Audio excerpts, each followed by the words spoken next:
প্রিয় বিবিজান, তনয়ার জ্ঞানহীন দেহখানা মুচড়া যাওয়ার লতার ন্যায় লেপ্টে আছে বিছানার সাথে।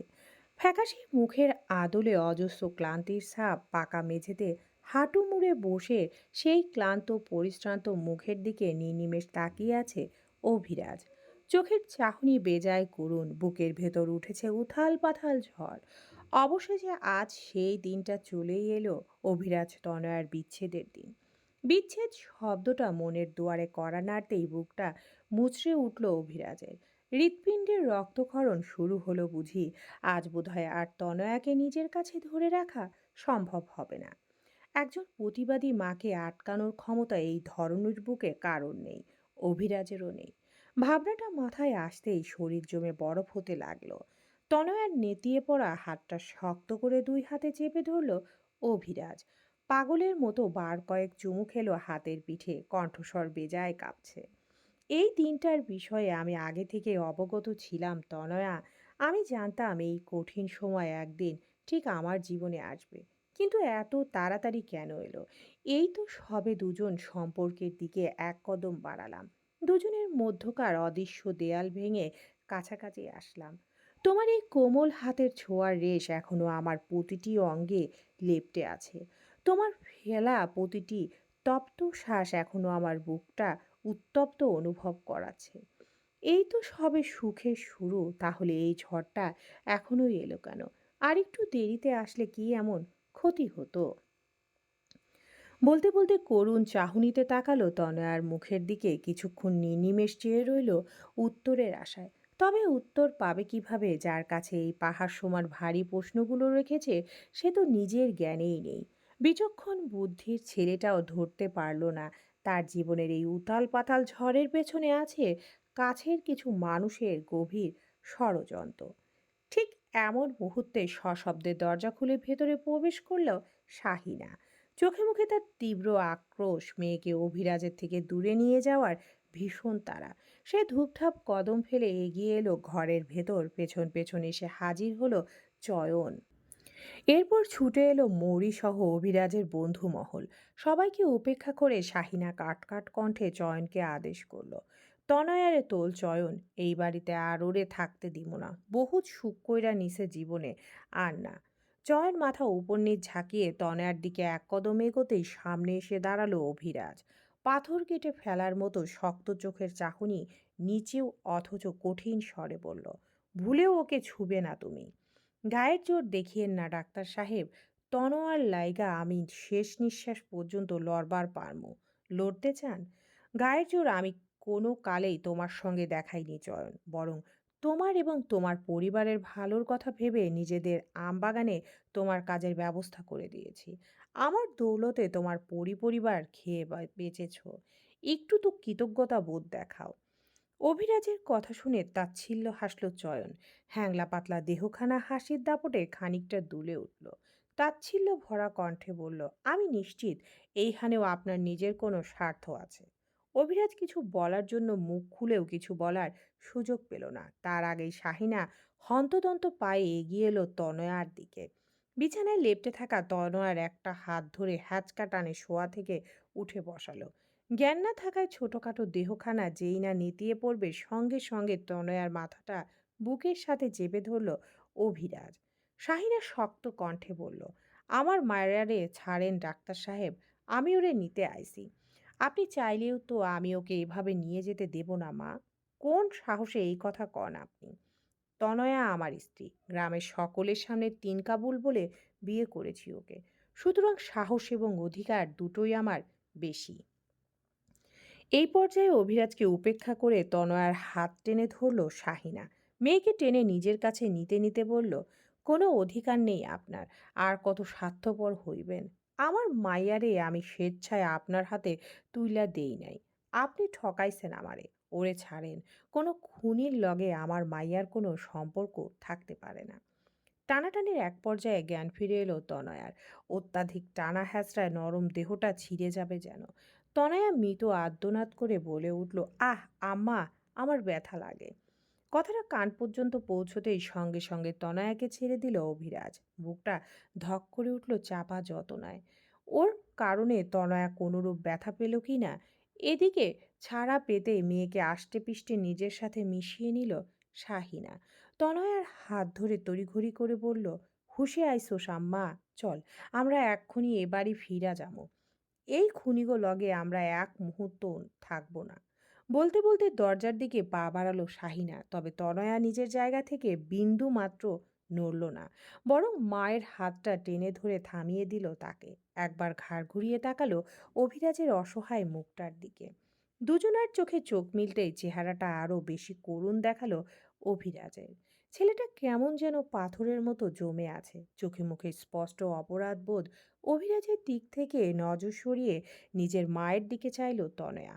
একরাশ জেদ নিয়ে বলল, আমি যাব না আম্মা, আমি আমার স্বামীর সংসার ছেড়ে কোথাও যাব না। কি কইতে চাস তুই? নিজের বাপের খুনির লগে সংসার করবি? ক্ষণিকের সুখের লাইগা নিজের বাপের লগে প্রতারণা করবি? আম্মা, আমার কথা একটু শোনো তুমি। আমার মন বলছে আমার ডাক্তার কোনো অন্যায় করে নাই। শোন তনয়া, অন্যায় যে করে আর অন্যায় যে সহে দুজনেই সমান অপরাধী। ডাক্তার সাহেবের বাপ তোর বাপরে খুন করছে, আর উনি নিজের বাপের দোষে ধামাচাপা ধামা চাপা দিছে। তুই কারে নির্দোষ ভাবতাছস? তনয়া মানল না নিজের মায়ের কথা, বরং মায়ের দুই হাত জড়িয়ে কাকুনি মিনতি করে বলল, আমার মন মানছে না আম্মা, আমার ডাক্তার অপরাধী। আমি সেটা মানতে পারছি না। উনি অপরাধ করলে আমি ওনাকে শাস্তি দেব, কিন্তু এভাবে না। অভিরাজের প্রতি মেয়ের এত বেশি টান দেখে বেশ অসন্তুষ্ট হলো শাহিনা। এক ঝটকায় তনয়ার থেকে নিজের হাত ছাড়িয়ে নিল, ঘুরে অভিরাজের দিকে তাকিয়ে ঝাঝালো কণ্ঠে বলল, কি করছেন আমার মাইয়ারে? তাবিজ কইরা বশ কইরা নিছেন? কি করছেন ওর লগে? তাবিজ করে আহামরি কিছু হয় না মা, মনের টান সবচেয়ে বড় জিনিস। লজ্জা করে না এই কথা কইতে? বয়স দেখছেন নিজের? তনয়া আপনার মাইয়ার বয়সী, আমাকে লগে প্রতারণা কইরা ওরে বিয়া করছেন আপনি। নিজের থেইকা এত ছোট একখান মাইয়ারে বিয়া করতে লজ্জা করলো না? হেই বিয়া নিয়ে আবার অধিকার দেখান, ছি! কথাগুলো বলতে বলতে নাক মুখ কুঁচকে ফেলল শাহিনা। চোখের চাহনিতে তার এক আকাশ সমান ঘৃণা। অভিরাজের থেকে নজর সরিয়ে শাহিনা তাকালো নিজের মেয়ের দিকে। চোখ মুখ শক্ত করে কাট কাট কণ্ঠে বলল, আর তুই? আমার পেটের মাইয়া হইয়া সবচেয়ে বড় বেইমানি তো তুই করতাছস। টাকা পয়সা আর থাকার ভালো জায়গা পাইয়া নিজের বাপরে ভুইলা গেছস। একখান কথা কান খুইলা শুইনা রাখ তনয়া, তোর বাপের খুনির পরিবারে আমি তোরে থাকতে দিব না। আজও এই মুহূর্তে তুই যদি আমার লগে ফিরা না যাস, তাহলে আমি আজকাই বাড়ি ফিরা গলায় দড়ি দিমু। বাপ তো আগেই হারাইছোস, এবার তুই মাও হারাবি। শাহিনার ধমকি শুনে চমকে উঠল তনয়া, বুকের ভেতর খচ করে কিছু একটা বিঁধল যেন। সম্পর্কের টানাপোড়েনে কলিজাটা ছিন্ন ভিন্ন হয়ে গেল মেয়েটার। দুই চোখের বর্ষণ এবার মাত্রা ছাড়িয়ে দ্বিগুণ গতিতে ঝরতে শুরু করলো। তনয়া করুণ চোখে তাকালো নিজের মায়ের দিকে, কিন্তু শাহিনার মন যেন আজ পাথর হয়ে গেছে। তনয়া মাথা নিচু করে বলল, বেশ, তোমার কথাই থাক। যাব আমি তোমার সাথে, কিন্তু যাওয়ার আগে আমি একবার ডাক্তারের সাথে কথা বলতে চাই। অনেক হিসাব নিকাশ বাকি আছে ওনার সাথে আমার। এইটুকু সুযোগ তো দিতেই পারো আম্মা। অনিচ্ছা সত্ত্বেও মেনে নিল শাহিনা। শেষবারের মতো ওদের কথা বলার একটা সুযোগ দিয়ে দিল। যাওয়ার আগে অভিরাজকে নিচু কণ্ঠে বলল, আমি কঠিন হইলেও আপনাগো মতো এতটা পাষাণ নই। চলেন, আপনারে একখান সুযোগ দিলাম। আগামীকাল স্কুল মাঠে পঞ্চায়েতের সালিশ বসবো। 5 গ্রামের লোক থাকবো সেই হানে। আপনি যদি আপনার বাপের সেইখানে নিয়া গিয়া নিজের মুখে সব দোষ কবুল করাতে পারেন, তাহলে আমি তনয়ারে আপনার কাছে ফিরাই দিব। কথা দিলাম। কিন্তু আপনার বাপ যদি নিজের দোষ কবুল কইরা শাস্তি মাইনা না লয়, তাইলে তনয়ারে আপনি কোনো দিন ফিরে পাইবেন না। এটা আপনার লাইগা শেষ সুযোগ। পারলে সুযোগখান কাজে লাগান। নিচু কণ্ঠে কথাগুলো বলেই মাথার ঘোমটা টেনে ঘর থেকে বেরিয়ে গেলেন তিনি। পেছন পেছন চলে গেল চয়নও। সেই সাথে প্রস্থান নিল বাকি সবাই। কক্ষ জুড়ে রয়ে গেল কেবল তনয়া আর অভিরাজ। কয়েক মিনিট সময় কেটে গেল পিনপতন নীরবতায়। কথাগুলো হারিয়ে গেল কোনো অদৃশ্য পদ্মার ভাঁজে। নীরবতা ছিন্ন করে তনয়া কাঁদতে কাঁদতে বলে উঠল, যেদিন প্রথম আপনি আমার জীবনে এসেছিলেন সেদিনও আমি কেঁদেছি। আর আজ যখন আমার জীবন থেকে হারিয়ে যাচ্ছেন, আজও আমি কাঁদছি। আমার জন্য কি শুধু কান্নায় চিরধার্য ডাক্তার? অভিরাজের ঠোঁটজোড়া কেঁপে উঠল এবার। রক্তিম চোখজোড়া তীব্রভাবে জ্বলতে শুরু করলো। একটা অদৃশ্য হাত এসে শক্ত করে গলা চেপে ধরলো। মন চাইলেও চিৎকার করে কাঁদতে, তবে পুরুষ চরিত্রের কান্না বেমানান। এই একটা জায়গায় এসে অনুভূতিতে লাগাম টানলো অভিরাজ। অভিরাজকে চুপ থাকতে দেখে তনয়া নাক টেনে বলল, আমাকে ঠকালেন কেন ডাক্তার? কেন মিথ্যা বললেন? মিথ্যা বলিনি আমি, সত্যটা গোপন করেছি শুধু। এতক্ষণ পর অভিরাজকে মুখ খুলতে দেখে ফুঁসে উঠল তনয়া। ঝট করে এগিয়ে এসে অভিরাজের মুখোমুখি হয়ে দাঁড়ালো। পাঞ্জাবির বুকের অংশ খামচে ধরে বলল, কেন গোপন করবেন? সত্য গোপন করা জরুরি ছিল তাই। বেশ, এতদিন জরুরি ছিল তাই গোপন করেছেন, কিন্তু আজ তো সব মিথ্যার পর্দা উঠে গেছে। আজ অন্তত সত্যটা বলুন। তনয়ের প্রশ্নের বিপরীতে খানিকটা থেমে গেল অভিরাজ। রক্তিম চোখ জোড়ায় স্থাপন করলো তনয়ের ভেজা দুই চোখে। এক বুক সংশয় নিয়ে বলল, বললে কি বিশ্বাস করবে আমাকে? আমি এক এবং একমাত্র আপনাকেই বিশ্বাস করি, অন্য কেউ আমার বিশ্বাসের জায়গা নয়। তাহলে শোনো, হ্যাঁ, আজ থেকে 5 বছর আগে আমার বাবার হাতে তোমার বাবা খুন হয়েছে, তবে সেটা ছিল একটা দুর্ঘটনা। বাবার চলন্ত গাড়ির সামনে হঠাৎ করে তোমার বাবা চলে এসেছিল। আমার বাবার অপরাধ হলো তিনি নিজের ভুল স্বীকার না করে বিষয়টা পুরো দুনিয়ার কাছে গোপন করেছেন। আর আমার অপরাধ হলো তার অপরাধ জানার পরেও আমি চুপ ছিলাম। বলতে পারো আমার অপরাধ সবচেয়ে বেশি। একটানা কথাগুলো বলে থামলো অভিরাজ। তনয়ার চোখ থেকে আবারও অবাধ্য বর্ষণ শুরু হলো। তনয়া হু হু করে কাঁদতে কাঁদতে মেঝেতে ধপ করে বসে পড়ল। কান্না মিশ্রিত কণ্ঠে বলল, আমি আপনাকে ছেড়ে থাকতে পারবো না ডাক্তার। আপনি আমার অস্তিত্বের সাথে মিশে গেছেন। আপনি বিহীন আমার দেহে প্রাণ থাকবে না। আবার আম্মাও আমার কাছে মহামূল্যবান। এই পৃথিবীতে আম্মা ছাড়া আর কে আছে আমার? অভিরাজের বুক চিরে একটা লম্বা দীর্ঘশ্বাস বেরিয়ে এলো। সে তো জানতো এমন কিছু হবে। কোনো উপায় নেই ভাগ্যের উপর নিয়ন্ত্রণ করার, তাই নিয়তি মেনে নিয়ে বলল, এই মুহূর্তে তোমার মায়ের সাথে ফেরা উচিত। ভাগ্যে থাকলে আমরা আবারও এক হব। কিন্তু আপনাকে ছাড়া আমি থাকবো কিভাবে? আপনি ভিন, আমি যে মেরুদণ্ডহীন ডাক্তার। অভিরাজ ঠোঁটের কোণে ব্যথাতুর হাসি দেখা মিলল। বহু কষ্টে নিজের শক্ত রূপটা ধরে রাখল সে। তনয়ের মুখটা দু হাতে আগলে ধরে বলল, আমি সশরীরে তোমার সাথে থাকি বা না থাকি, কিন্তু ছায়া হয়ে সব সময় তোমার পাশে থাকবো। সব বিপদ থেকে তোমাকে আগলে রাখবো।